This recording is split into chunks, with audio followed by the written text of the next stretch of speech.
Hey, welcome back to my channel, or should I say, welcome to my apartment. And in this video, I'm gonna be talking about how to deal with disappointment. As of today, which is March 25th, 2020, we're living in the midst of this pandemic outbreak here in America, but also globally. And it's causing so much anxiety and fear and uncertainty and definitely a lot of disappointment. So for example, I'm sure a lot of weddings that have been planned for months on end are now being canceled. For you seniors, whether you're in high school or in college, you've been waiting for the past 4 years for this special moment to receive your diploma with all your friends and your families, but now that's all canceled. Or maybe your spring break plans got canceled as well. Or maybe you have a birthday in March or in April or maybe even June and you're about to celebrate your birthday all by yourself. And so this whole disruption is causing so much disappointment in the lives of many Americans. But the question that I want to address today is, how can we,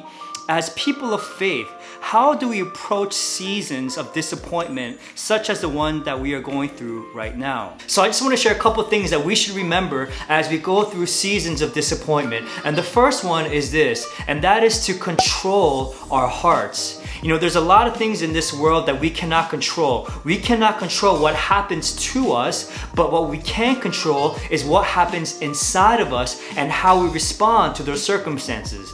This is Jesus' word to his disciples in the Gospel of John chapter 14 verse 1 that I want to read to you, and it says this: "Do not let your hearts be troubled.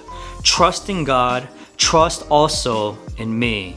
This was Jesus' comforting words to his disciples because Jesus knew that he would die and that his disciples would be disappointed, let down, and upset because of his death. And so Jesus is encouraging them and saying, hey, you have no control over what's going to happen. I'm going to die and you can't change that fact.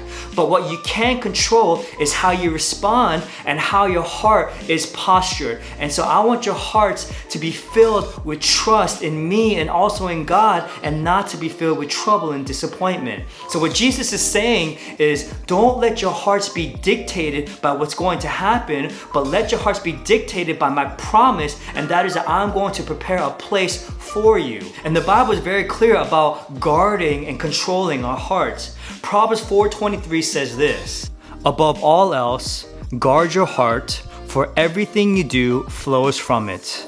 You know, there will be moments in our lives where we don't understand why things are happening to us, and we're going to be disappointed, and oftentimes we're going to have more questions than answers. But Jesus is comforting his disciples in this passage, and he's saying, look, you have no control over what happens to you, but you can guard your heart.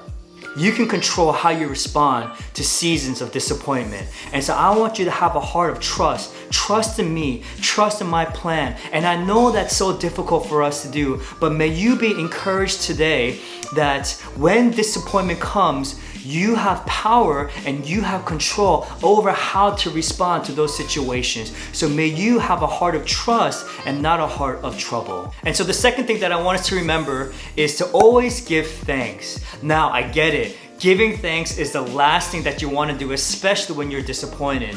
But in 1 Thessalonians 5:18, it says this: "Give thanks in all circumstances, for this is God's will for you in Christ Jesus."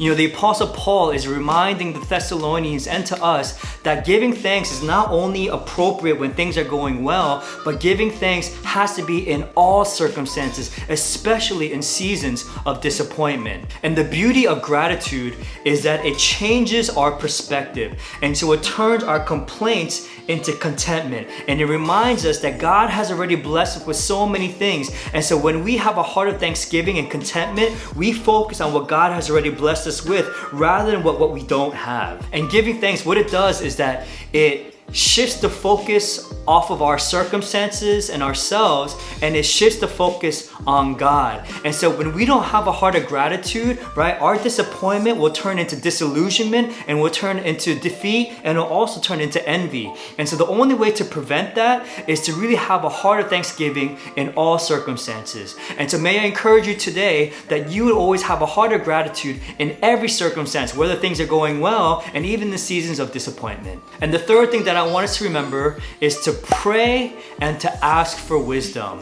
You know, when things don't go our way, when weddings get canceled, when graduation gets canceled, when any other gatherings get canceled, the temptation is to make this knee-jerk reaction, this knee-jerk decision and action.